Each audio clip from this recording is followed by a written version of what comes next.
Sombra das coisas que virão. O legado de Constantino. A Igreja ligada ao Estado. Parte B. A crendice substitui a verdade.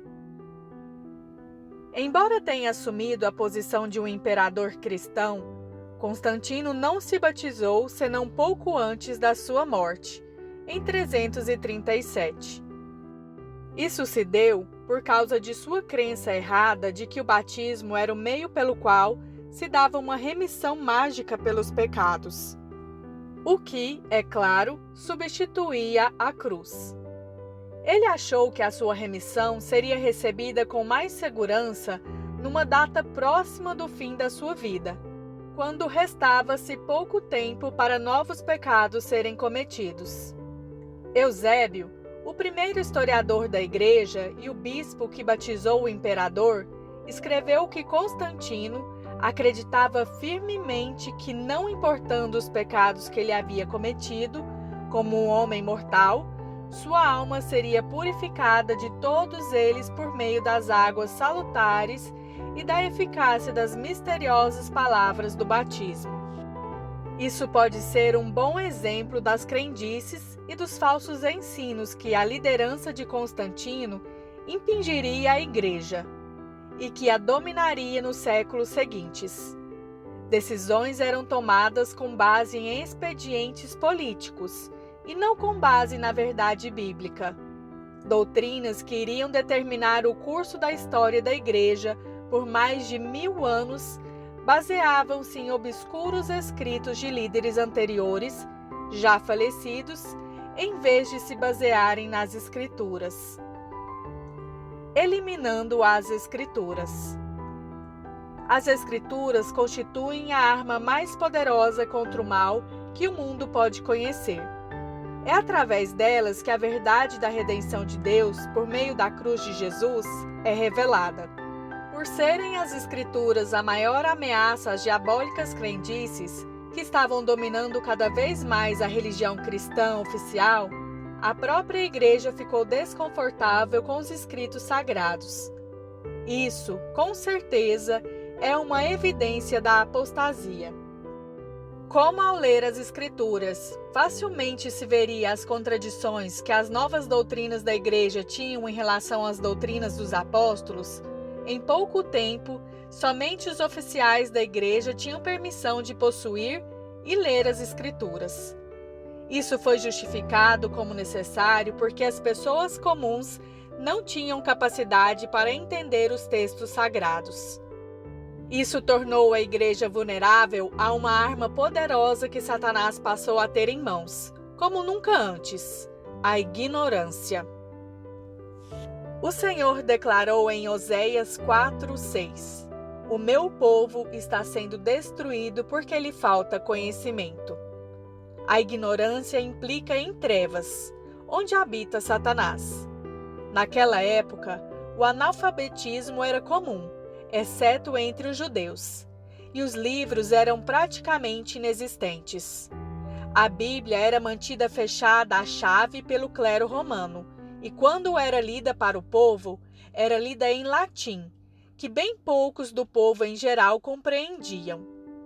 Em pouco tempo veio a ser considerado crime, passível de morte, uma pessoa não autorizada a ser flagrada com a Bíblia.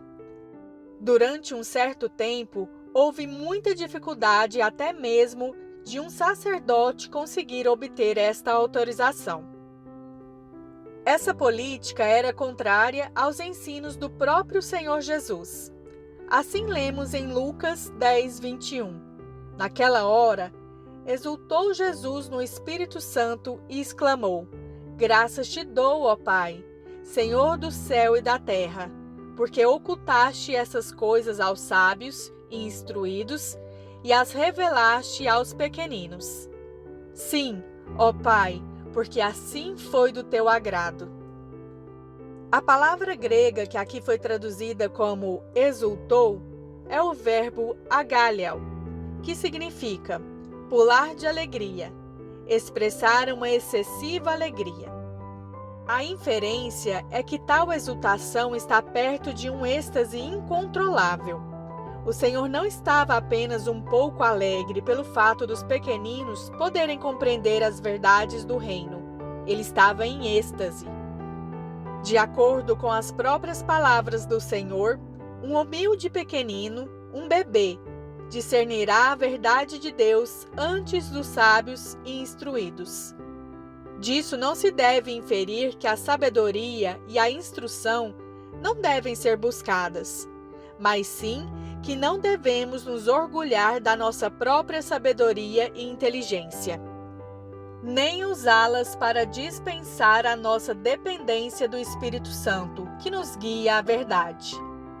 Desde o primeiro século tem havido uma constante batalha entre o sábio e instruído e a compreensão espiritual dos pequeninos. Contudo, não devemos considerar que a ignorância seja uma bênção. Pedro alertou os primeiros cristãos a este respeito, quando ele mencionou em 2 Pedro 3, 15, 16, que alguns não estavam interpretando corretamente os escritos de Paulo.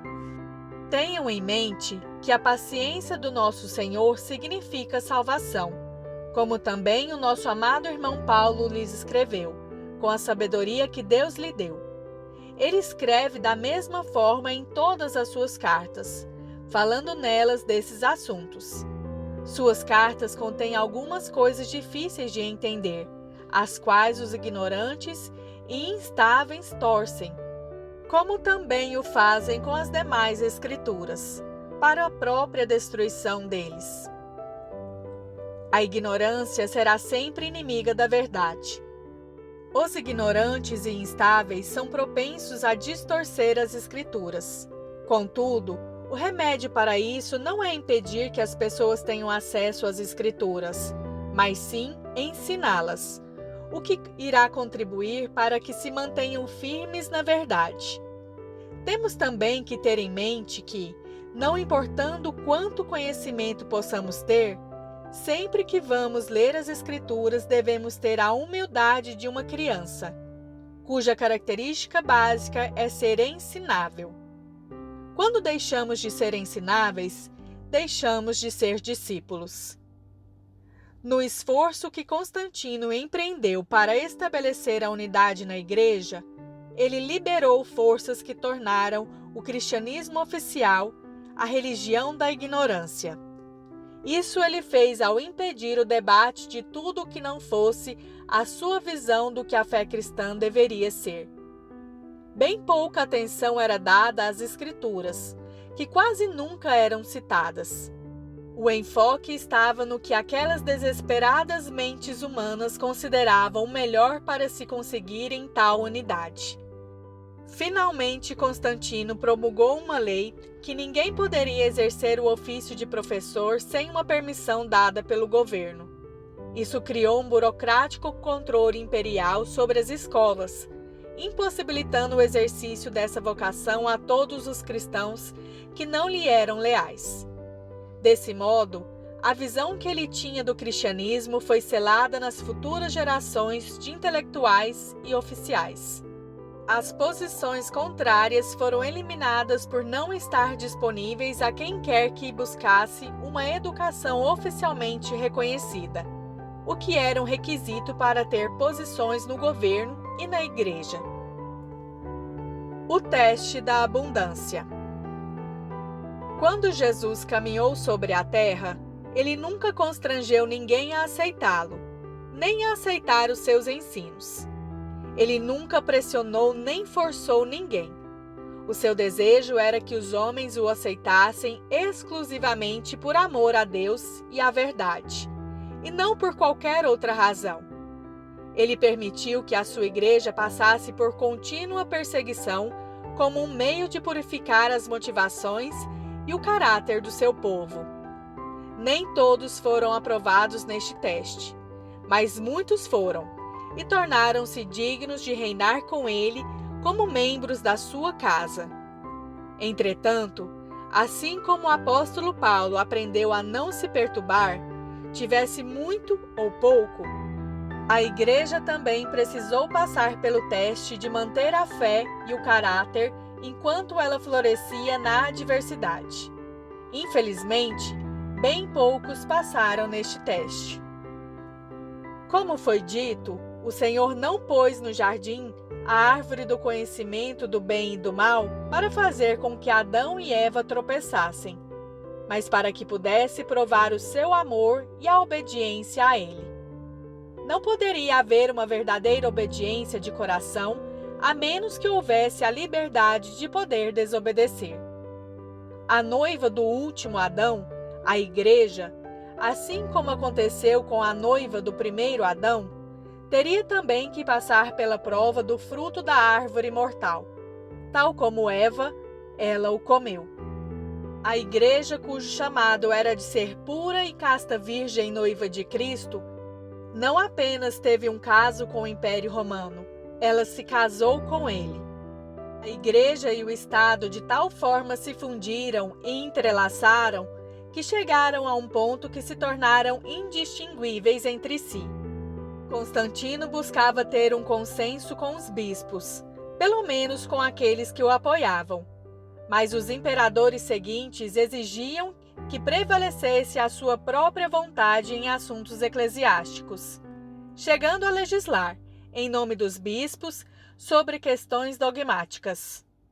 A Igreja, que tinha sido a luz do mundo, agora estava sendo usada por Satanás com muita facilidade para levar a humanidade a uma hedionda era das trevas espirituais. Considerando o efeito desses tempos tenebrosos, fica claro porque os fundadores dos Estados Unidos foram tão inflexíveis em manter a separação entre Igreja e o Estado, o que aconteceu também com muitos outros países. Como encontrar o ponto de equilíbrio nesta questão tem sido um debate inconclusivo e que às vezes ainda gera conflitos, mas o princípio em si é para a proteção de todos. 2 mandatos. As Escrituras ensinam que a Igreja e o Estado têm ambos mandatos dados por Deus, e que estes 2 mandatos são diferentes e que sempre deveriam ser. Sempre que o Estado quis cumprir o mandato que foi dado à Igreja, o resultado foi uma tirania. Sempre que a Igreja quis cumprir o mandato que foi dado ao Estado, também isso deu em uma tirania. Mesmo assim, a Igreja e o Estado não precisam ser inimigos um do outro. Deveriam ser amigos. Mas a união dos dois é totalmente proibida, uma vez que a Igreja deve unir-se apenas com Cristo. A Igreja tem um poder muito maior do que o Estado pelo fato de ter a custódia da verdade que pode libertar os homens, mudar-lhes o coração e o caráter e levá-los à vida eterna. É o poder do Espírito Santo que nos convence do pecado, que nos leva à verdade e que testifica de Jesus, o qual é Ele mesmo toda a verdade.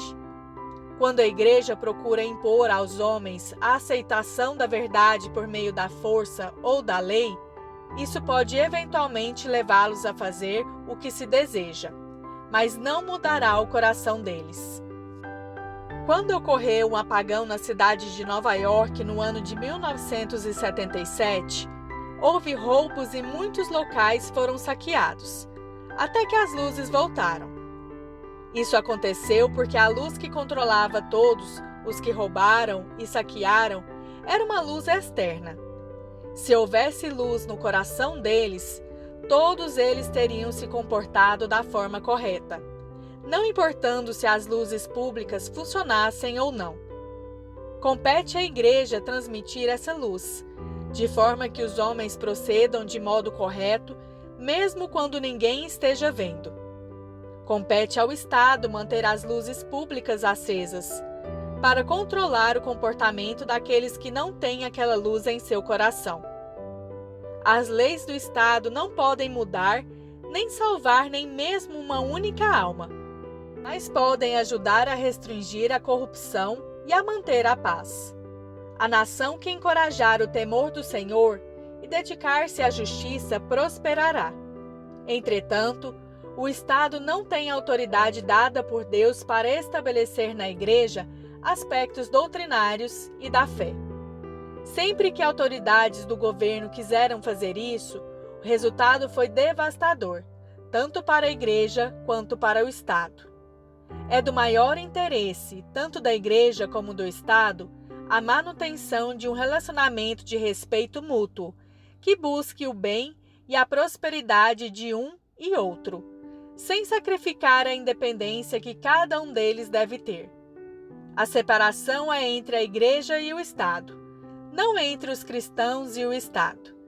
É importante que os cristãos participem da responsabilidade decorrente da cidadania e até mesmo busquem cargos públicos, quando tiverem chamada ou vocação para isso. Também é igualmente importante que façamos isso como cidadãos, não como representantes oficiais da Igreja.